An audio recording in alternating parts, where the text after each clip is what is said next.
Welcome to show 44 of the Cloth Diaper podcast. Today I'm joined by Rebecca, and we are going to be talking about all things cloth diapering. We're going to be talking about cloth diapering kind of on an off-the-grid situation, as well as her cloth diaper journey. So stay tuned for another Cloth Diaper Parent episode.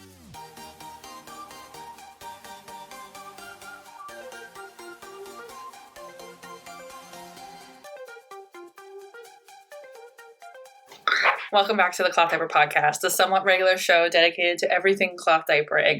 I'm sure you can hear that cling-bang battle in the background, and that's my dryer going, and there's obviously something that shouldn't have been gone in there. Anyways, my name is Bailey, and I am the host of the Cloth Diaper Podcast. I'm a mom of two, and I live in northern British Columbia. The Cloth Diaper Podcast is on its third year this summer, and we have been doing 44 episodes. I think that's absolutely crazy. What we do every other week or whenever I have a moment is we share stories of cloth diapering. So I connect with brands and retailers from around the world to tell their cloth diaper story, to tell why they do, what they do, and help share a variety of different experiences that might help you in your cloth diaper journey. The most important thing I think we can learn about parenting and motherhood is that my story is not your story and your story is not mine. What works for you might not work for me. And so that's why I have the podcast. The podcast is an opportunity for us to sit down every other week and talk about different ways that different families do it. So today I'm joined by Rebecca. She's a mom of two, and she's doing things a little bit differently. You might find that some of the suggestions that Rebecca has go against mainstream cloth diapering philosophies and rules. That is okay. I'm not here to talk about rules. I'm not here to talk about science. I'm here to provide anecdotal ideas about how you could better your cloth diaper experience. All of that sounds like hogwash and doesn't sound like a reason that you should take me very seriously, but I do believe that our experiences are the most important story in cloth diapering. Every week, a new parent joins us and tells us about what they do in cloth diapering and how they broke the rules to make cloth diapering work for them. Rules are a great place to start, but they're not the only place. Rules can help us build guidelines, but sometimes we live in unique and different situations around the world where they might not work. And so today, Rebecca is sharing about how she found something that worked for her. We're going to be talking about vinegar. We're going to be talking about Offgrid. We're going to be talking about gray water. We're going to be talking about some big misconceptions we think the cloth diaper industry has. So I hope that you enjoy this show. The most important thing that I want you to take away from this show is I want you to critically think about what's being shared, how it works in your life, and it's okay if you disagree. Disagreements is kind of the best part of life. Disagreeing shows that we're critically thinking about something and we're finding a better solution for ourselves. And if you agree, that's awesome too. There's a lot of different shades of gray out there, and that's the most important thing that I want you to take away. I want you to empower you to make your own decisions. How is your day besides this half hour that we just spent trying to troubleshoot something ridiculous? It's been good. It's a cold morning here, but I got the fire all cozy and warm now. And where are you again? Northwest Portland area. Okay, you're not that like that far Oregon. From me. Theoretically, no, not that far from you. We're in the same time zone, so. That's nice. I kept double checking on that. I was like, I don't want to be late. I had a meeting I had a conversation last year with Humbird, and we totally got thrown off between Germany and here, and it was the week of daylight savings, and it was just like, oh dear, that's horrible. Was a nightmare. All right, so we've got Rebecca here today, and we're just kind of jump into my questions. I don't really do any warm up unless you've got any anxieties, but. You're unique because you're cloth diapering kind of off grid. Like, yeah, I'm video chatting with you here and you don't have drywalls. Yes, my cabin's not finished at all yet. Okay, work in progress. It's a work in progress. Yes. My husband comes home from work and works on little things every night, and just slowly getting it finished, because it was an emergency situation to get out of our old house because it had mold, and we needed a place quick. So we built this little itty bitty cabin that's 24 by 24 on, Okay. Yeah. on my father-in-law's ranch. And so yeah, it's been an adventure. It's been really fun. Are you raising one baby, two babies? Two babies. So I have a 4-year-old that I still cloth diaper at night. Okay. And then I have a 21-month-old. So he's going to turn 2 soon. Oh, exciting. Yes. Exciting. Yes. And why did you start cloth diapering? What even brought you into this journey? Well, I was raised super crunchy. And it was just, from when I was very little, it was just always put in my brain that cloth diapering was better. It was just, that was it. That was the rhetoric, right? Right. And so when I learned I was pregnant, it wasn't even like, it was just what I was going to do. Yeah. And because I knew I wanted to avoid the chemical toxic load in our family. And sometimes I think we feel like we're forced to decide, like, when I ask this question, it feels like, I know I struggle with this question because it feels like, well, you were given a choice, but you didn't really think it was a choice. It was just like, that was the thing you were going to do. Right. I feel like that's kind of how my cloth diapering journey was too. It wasn't like I was sitting there deciding whether or not I would do one or the other. I kind of always just knew I would cloth diaper. Right.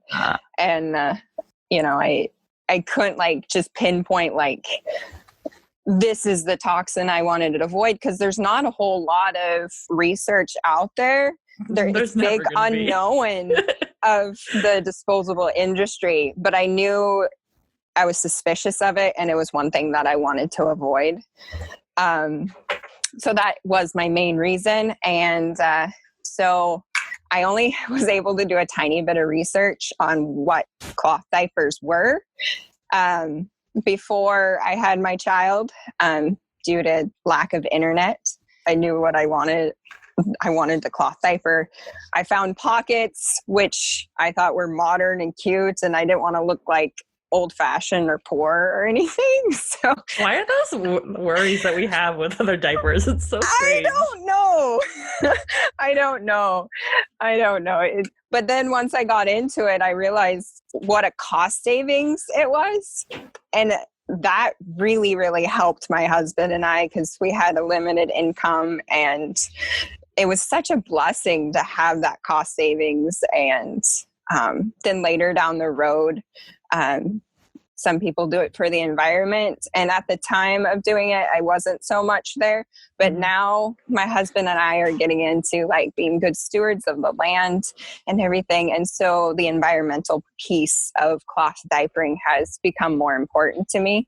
Gotcha. And then they're stinking cute. I mean, that isn't a sole reason to do it, but so has your journey changed? So you're saying like you're now living in this cabin has been kind of like a new thing. So does that mean that your cloth diapering style has changed over the years or needed to adapt with you? Because 4 years ago, would you have been living like this, or would you have different resources? And I had different resources. I had just a normal house out in the country, full power, full septic. And I wanted like everything the same, everything streamlined, like everything the same. Like I bought a stash of all of one diaper, which was my first mistake. And now my stash has evolved from the pockets that I began with into just, I love variety. So I have a little bit of everything. A little bit of everything. I mean, no stranger to that story.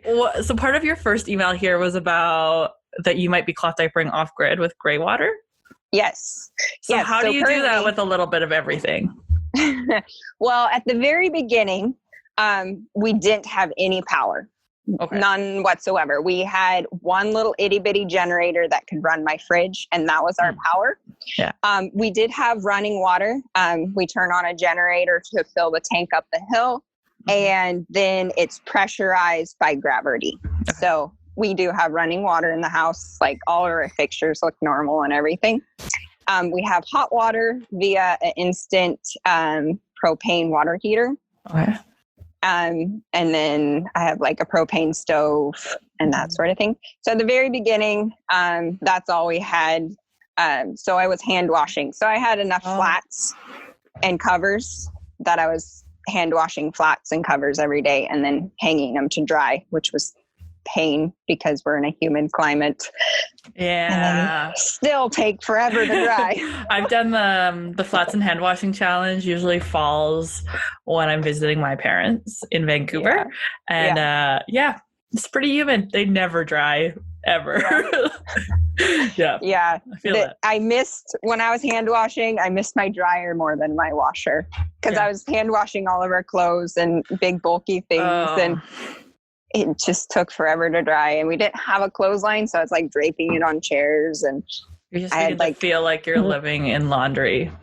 Yeah, and like baling wire from one beam to the next, hanging them on there. Last week I chatted with a mama who's in Germany, and dryers aren't really super commonplace. So that's the story she also shared. So you've adapted your stash for the different washing situations that you've been in. It's not that you've made all the different types of cloth diapering work while doing something. It's just that you've mixed it. Okay. That makes a lot more sense because you're kind of like talking about how you use all the types of diapers and then that you're off-grid cloth diapering. And I was like, how is she doing that with an all-in-one? God, I hope she's not doing that with an all-in-one. It's just different styles work for different situations. The definition of off-grid doesn't necessarily mean you're totally without power. Okay. It just means you're not connected to the power company. Okay. So you don't have big lines coming in. So like when we first started, we had very, very limited power. It was just a little generator running the fridge.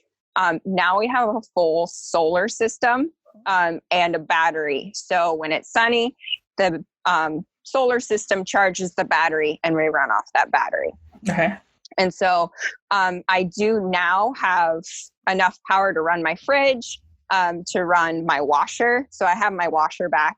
I was only hand washing for like 4.5 months until we got that solar system set up. And so now I am using my all-in-ones and pre-folds and my whole stash. All the diapers. So what it looked like, when I was hand washing, it was just flats and covers. I tried the bucket and plunger method. Really hated it. Really? What did you hate about it?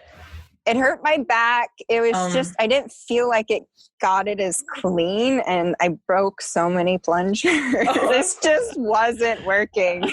And so my husband's uncle had an old washboard, an old glass washboard that he gave me.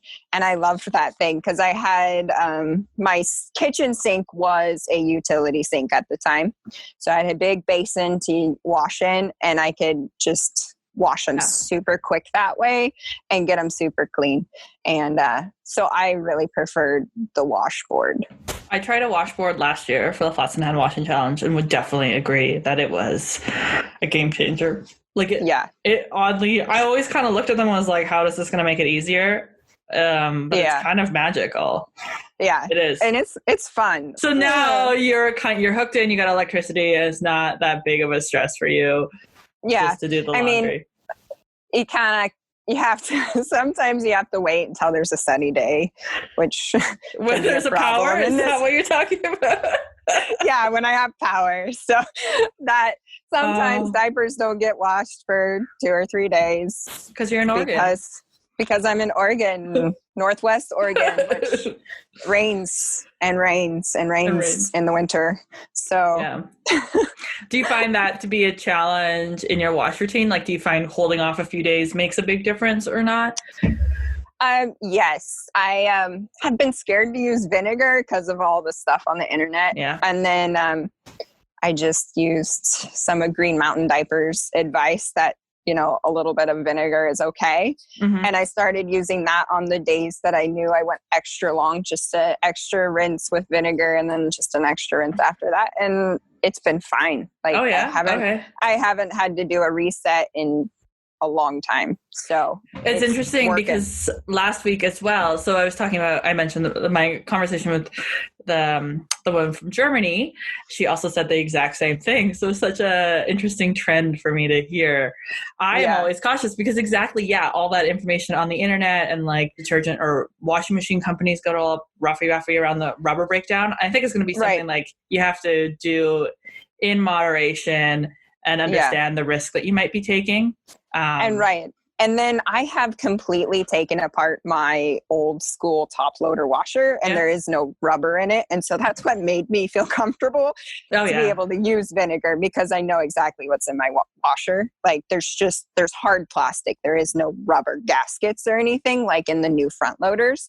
And so I think that's, in my situation, that's how I can get away with using vinegar regularly. And I wonder, like, even with a new machine, like if you're running your machine enough and regular enough, and it, like, unless you're using like such a high concentration of vinegar all the time, like shouldn't it ideally rinse out? Like, so if you're listening to this conversation and you're hesitant, I would just like take your own, like just tread with your own experience. Like, what is the risk? Is it worth it? Is it going to sit in vinegar? Like, what is realistic and what's not? Are you responsible? Maintain your machine. And I mean, I can't imagine that those gaskets aren't easy to replace either, if worse came to worse. I've actually taken apart my sister-in-law's front loader, and the boot is the hardest thing to get on and off because it has like a metal ring around it, but the weight, it's easy to take apart. And it's interesting. This woman, and by the time that I release this show, that show will be live. They were using citric acid, so she uses citric acid in her machine. Instead, she found it was just working a little bit better than vinegar. But definitely some interesting choices that can really help and like don't get too caught up in this fear that you're going to destroy your washing machine with vinegar. Or, and there's also like, the fear of the POL not liking the vinegar or the elastics. Yeah. And you're just changing the pH so slightly that unless you're putting like 5 cups in. Well, and honestly, like if you're using a mainstream detergent already, you're already impacting the pH, all that pH, you're already impacting the elastics. There's so much like caustic ingredients, additives to something like Tide that like you're taking that risk anyways if you're using Tide. You're taking a risk. And I had diapers sitting on myself for like 5 months. I pulled them down. The elastics were completely shot. And I think it's because there was detergent residue in the elastics and it just broke it down and ate it down. Because like there's no reason that a diaper should have sat on a shelf and then disintegrated on me. And I think it had to do with just like, being exposed to all the detergent crap and then just sitting in it. Which is break it down. So there's risks all around the conversation and probably not considering them all, right? Just do what works for you. I know I was troubleshooting with a mama this morning about her cloth diaper routine, and I might just have to go put that in her ear that vinegar might be something that helps her with things and use it in moderation. Interesting. Okay. So is that part of your struggle with plant-based detergents was getting over that and then trying the vinegar? It was in my early journey because I knew I didn't want to use any synthetics because that's what I was trying to avoid. And on the internet, everybody's pro Tide and like, it works so well. It's just so easy. It's so easy. And plant-based detergents are not that easy. Yeah. And so I had well water and it was a little bit on the hard side and it would fluctuate from season to season because it was a shallow well. So I just see all the challenges. Like you think you know what you're doing and then a season comes. Yeah, exactly. So I tried like 7 different ones and then finally found one that kind of jived with my water composition and all that. And that's worked for like 3 years. And so I think back to my conversation with Christina last year, which might be show 26 or something. And that's kind of what her experience had been too. Like, you just kind of got to keep trying one until you find the one that works for your water. And there's so many complexities about water that we can't just do like an easy, this will work for this. It's like, you got to do it. And I definitely went on the big page and asked for cloth advice or like wash advice like 3 different times.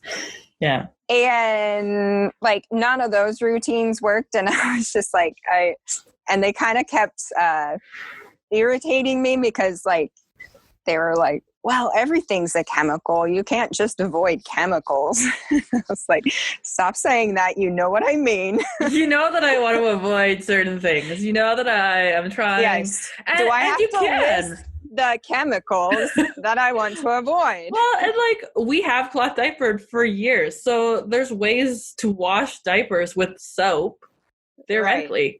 Because we have, like, you can get them clean. Just whether or not people like that idea or not is a different story. And you've probably found, like, there's certain things that influence how successful that's going to be. Yeah, and so it was really frustrating figuring it all out. Like, you know, I would think I would have it for like 3 weeks and then it would start to come back. And I was like, no. Oh. And yeah, it was just such a big trial and error. And, you know, so what would you thinking do? I found help with the big pages and they just didn't help. And I just kind of had to figure it out on my own. And so when you got to that kind of frustration, what would be your go-to? Like, how would you think through that problem?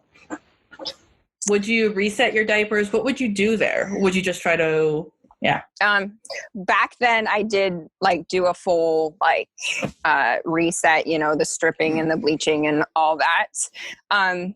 Now I would either like if I hear, you know, if there's a slight ammonia or poop smell, I would either like just use what Grovia just recommends, the 1 pod in after a wash. Not like the huge long soak in 3 pods. Yeah. I think that's a little much. Hey, the 1 pod does such a great job. I don't know why people are doing the 3 pods. Yeah. So yeah, I'd either do that or I might just try after I've cleaned the diapers with my wash routine, just that vinegar, maybe even a hot vinegar wash, like a half a cup in my huge washer. That much, just a little bit, and wash and then rinse and see if that helps. You know, right. Just and like you don't know until you try it, right? And so what detergent are you using today? What have you found that's working? I love BioKleen Premium Plus. So it has some citrus that helps out. It has the enzymes to help break down stuff. And then the Premium Plus part of it is they have their oxygen bleach in it. Okay. So I feel that extra boost of oxygen bleach has really helped me because I hardly get any stains. And I believe that just really deep cleans. I have used their normal like citrus essence powdered. And it did the job. But I feel like the Premium Plus is just one notch above because they add their oxygen bleach to it. Yeah, I've heard a lot of really great things around the web about the BioKleen. Yeah. I'm a little bit scared now because a couple weeks ago that they announced that I can't even remember the company that they joined forces with, but they're not. Oh, I saw they got bought. Yes. And so my like local crunchy co-op severed ties with them, so I don't know where to find my 50-pound box of powder anymore. That really sucks. And like that's this weird thing about when small green companies make it, they eventually get bought out. Right. Yeah. So I'm hoping don't change their formula and I'm hoping I can find another source for a 50-pound box because that saves a ton of money. Because I know I don't want to just buy it in the little itty bitty boxes from the store because it's just not economical. No, I was surprised to hear you say that you were buying a 50-pound box. Yeah, That's really like the size of my toddler. I use that on my diapers and then the extra dirty ranch clothes that we have. And then I buy the citrus essence in the 50-pound box for everything else because it's a little cheaper per load. Okay, gotcha. And it does good on normal laundry. But okay, so you don't have a septic system. So what are you doing with pet poop and stuff? So for the family, we have a composting toilet. Oh, fancy. Yes. Not really. It's just a bucket. So for those of you that don't know what it is, there's fancy ones and then there's real basic ones. We have the basic one because that's what works for us right now. And it's you take your basic composting principles of, 3 parts carbon to 1 part green, which is the poop. And that's the ratio that you mix it in the bucket. And then we have a compost pile, and it sits in the compost pile for 1 to 2 years. There's differing time spans on the internet, which one breaks it down and it makes it sanitary. And then you can just use it as regular compost. But how I get the poop into the bucket with cloth diapers without any water has been a struggle because, you can't use a sprayer. There isn't any dunking and swishing. Mm-hmm. I've been using Smart Bottoms cotton liners because those are the ones that have, I've noticed in the pile have biodegraded the best versus so they have a disposable cotton liner? Yes. Oh. Or I think they supposedly say they're flushable, but they have a cotton liner. Most of them are like bamboo. Yeah. And I've noticed in our pile when I go to take care of it and stir it that the bamboo ones are not decomposing and the cotton ones disappear really quick. Yeah, cotton would do that. That's cotton. And they hold up in the wash so I can reuse them until they get pooped in. I just Googled it and you're right. I never realized that Smart Bottoms, their liners were cotton. Yeah. And so it's been a little bit of a learning curve how to put them in perfectly to catch everything. So what are your tips? Because I get this question all the time. Like, oh, liners don't work. They always end up everywhere else. So best liner tip? I can't get them to work in a cover with a pre-fold or a flat pad folded. Like I haven't figured out how not to get it on the cover because the elastics are like right there. Mm-hmm. I've gotten it to work in my all-in-ones, and I have a few pockets that they work really well in the pockets just because of how they're used. And then my pre-folds and my flats, I fold around my baby and make sure that all that lining is sticking out. And then when I put the cover, I make sure some of it's sticking out. I poke in the elastics, and the last thing I poke in is that liner, so it is to the very edge. Yes, and that's usually what I've suggested is it's okay for it to be stick out, and then you just kind of poke it in. Yeah, and I personally haven't had any wicking problems if there's just a tiny bit sticking out, even though it's cotton, but I haven't had any wicking issues. No, it's not like a full insert or something sticking out. It's just like a little. Right. And then the occasion that I don't get it perfect, I have a tiny little bucket that I put a tiny bit of water in, and then I swish it around, and I have a little spatula to scrape it off, and then I pour it in. And that's the so sexy. So sexy. I know. Okay, so what about your washing machine? It all goes gray water, and that's why you need to use a natural, something like BioKleen? Yes. And that's another important thing. I called the company and asked them, like, is this okay to not go into a septic first and then that it can go out into our like little pond and then down the stream? And they were, yes, 100%. This is okay. I mean, and so I did do you have a research. lagoon? No, it kind of just, our land is on a hill, and we kind of, where the pipe comes out is a tiny little pond that it kind of made itself, and then it just goes down into the stream.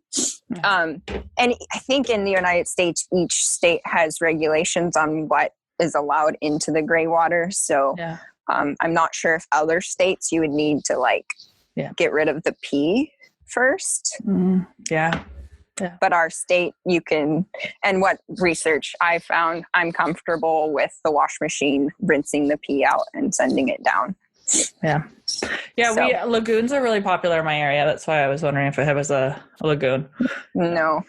But the poop is definitely the biggest regulation. You can't just pour sewage, and I would not feel comfortable with just pouring it out on the ground without treating it properly, like having it decompose properly to be sanitary. Fun process, hey? All these things you're learning about. Who knew, right? Right. So it was definitely a challenge figuring out how to get it in there without water. And I haven't figured out how not to use the liner, like something where you have to keep buying. It's just been the easiest solution, and it does biodegrade. As far as I know, Smart Bottoms sources all of their cotton fairly responsibly. Oh, these say they're made in China, but I would trust Smart Bottoms in their sourcing.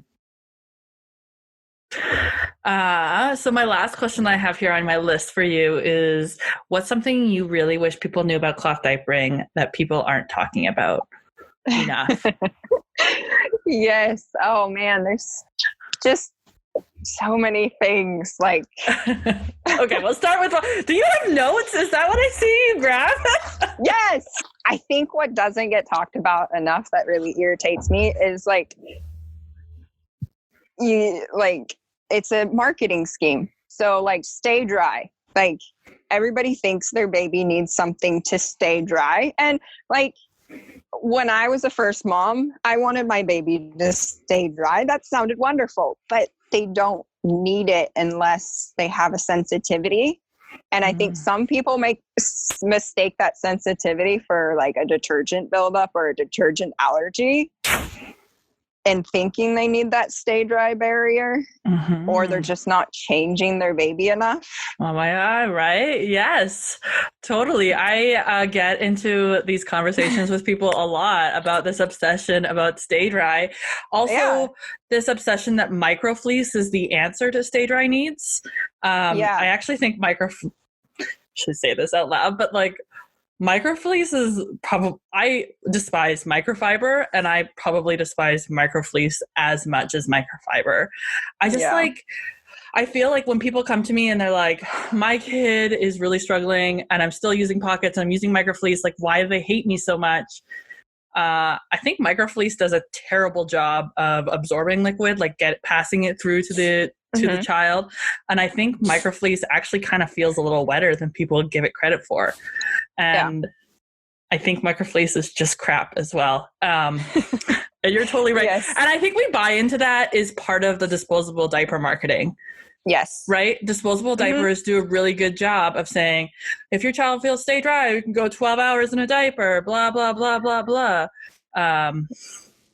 Right. And we're coming at that issue with the perspective of disposable marketing. And so people are trying to like transfer that same mindset over to cloth, and it's just not even comparable. If you're like, my son just hated the sensation of peeing, so it didn't matter if he was in a disposable or a cloth. Every time he peed, he'd get angry. So we changed a lot of diapers. I think though, like if people are like really insistent on the stay dry, they should really be looking at Cool Max or Athletic Wicking Jersey. It just cools and it performs so much better. But definitely okay for your child to feel wet. And it's okay for them to be uncomfortable in it. I think that's a question I got just this week and it's just kind of like a normal reaction. Right. I mean, it's human. Like, I wouldn't want to be sitting in my own pee. So as we say it, it also adds to the load of motherhood, this idea that we have to be changing diapers. And so it's really hard in 2020. You have to find a balance. Yeah. And they grow out of it. I think that's what I was trying to reassure this mama is that she'll grow out of it. Yeah. They'll get comfortable in sitting in their own pee. It's a terrible thing to say. Right? But I'm sure you've had it with both your kids, like, right? It's weird. And then eventually, you have an 18-month-old who refuses to get their diaper changed. Yeah. Yeah. I'm glad somebody said that about stay dry. Nobody's ever told me that in real life. Yeah. Nobody's ever admitted to it. All right. What's the other thing on your list, Rebecca? And I also wish people knew that, like, just in my journey of like the plant-based detergents, that I really didn't find that they clean the synthetics well enough. Like, I think you need a synthetic to clean a synthetic, because that's what they were really made for, is to clean synthetic fibers that are harder to clean than a natural fiber. And so if you're looking into switching to a plant-based detergent, really look at your stash and see if it's compatible. Because that was one of my struggles too early on, was I was trying to clean natural or like use a natural detergent with synthetic fibers, and they just weren't working. And once I got rid of all of those, it really helped. That's I find from like a blogger, content creator point of view, like it's a really hard conversation that to have with new moms, is like trying to outline all these scenarios and be like, if this is the journey that you want, like if you want to be super crunchy, you really need to get off AliExpress and go look at Green Mountain or go look for natural fibers. Like if natural detergents are going to be your answer, and trying to prepare moms for that before they like make that first purchase is so hard, especially because there's so much information out there about cheap diapers with synthetic materials. And it's like, how do you get them, like, how do you steer them in the right direction before they make these mistakes, get really frustrated that BioKleen's not cleaning microfiber, because it's not gonna, like, microfiber is a pain to clean. It's literally the worst idea on the planet. And, there's a big educational curve on like the different fibers. And that's why I love some of your YouTube videos, because they go in and explain the different fibers and how they're made and what makes what classifies as a natural versus a synthetic.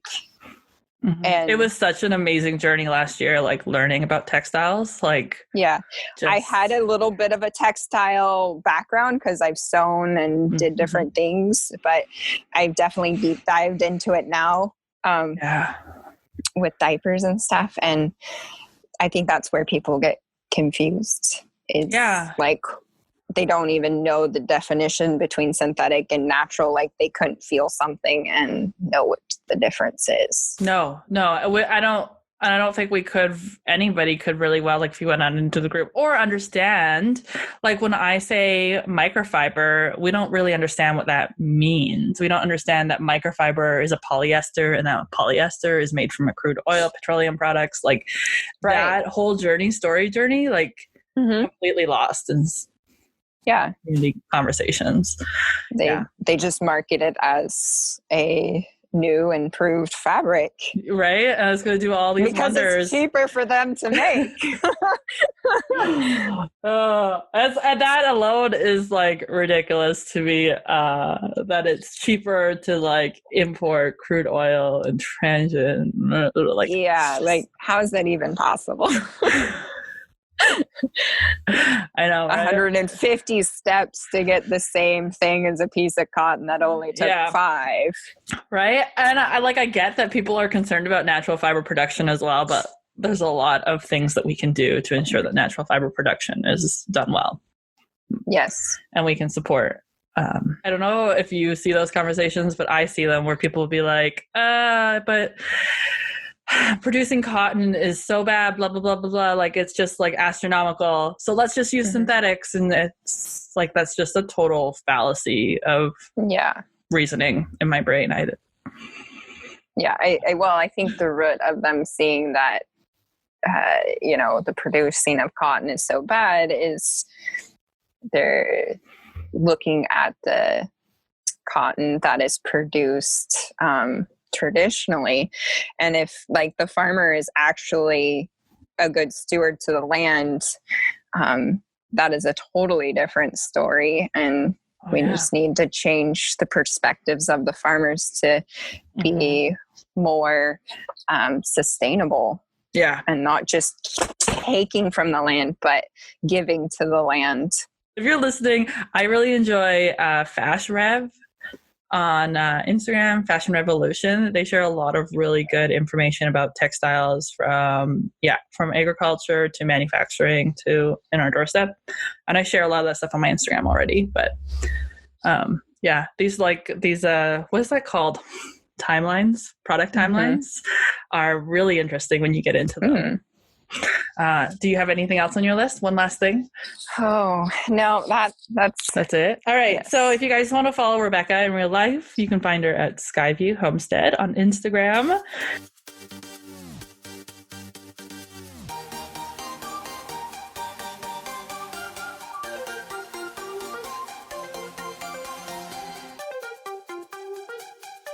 All right, so that was the end of that conversation.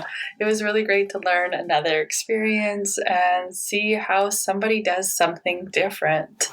Again, I learned so much. Every time I go into these podcast conversations with other cloth diaper parents, I always have my base level understanding about how cloth diapering works. And every time that somebody says, well, this worked for me, even though it shouldn't, I go, wow, why is that? I mean, a lot of the times it's anecdotal. A lot of the times it won't work for other people, but we should be excited and happy that people are able to find a way that cloth diapers, even if it goes against what the research says and what the science says.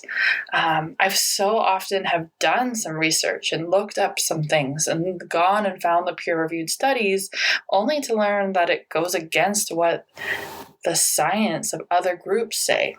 So who is the science? Who is cloth diaper science? Cloth diaper science is based off the opinions of whoever says it loudest. So what I'm saying loudest is that if it works for you, it works for you. The best way that you can cloth diaper is by finding and learning about it and making a choice that it works for you and your family. If the choice works, then keep going with it. And if it doesn't work, then keep learning, practicing, experimenting, and talking with other people until you find an idea that works. Empowering everybody to cloth diaper in a way that works for them is the goal of the Cloth Diaper podcast and the intent behind my new book. So if you're listening and you follow me elsewhere, you might have known that I've been writing a book for the last 6 to 12 months, and it is getting close to being published and released. If you go to clothdiaperpodcast.com or find me on Instagram and Facebook, you can find the latest updates of how to fold a pre-fold and more cloth diaper know-how. It's about 200 pages of diagrams, information, and everything that I think you might need to know to get started to cloth diaper in a way that helps inform and empower you. I don't really want to tell you what to do, but I do want to give you the knowledge to make the decision for yourself. That is the most important thing that we can do. If you enjoy the Cloth Diaper podcast, be sure to like us, follow us, and subscribe. Leave a review. And if you want to be on the Cloth Diaper podcast, I am taking interviews. My life is a little sporadic with COVID. I don't have childcare. And so that kind of stuff is hard, but we can try to make it work. I will be having interviews now for into the summer in July and August, and I can't wait to see you around. Bye.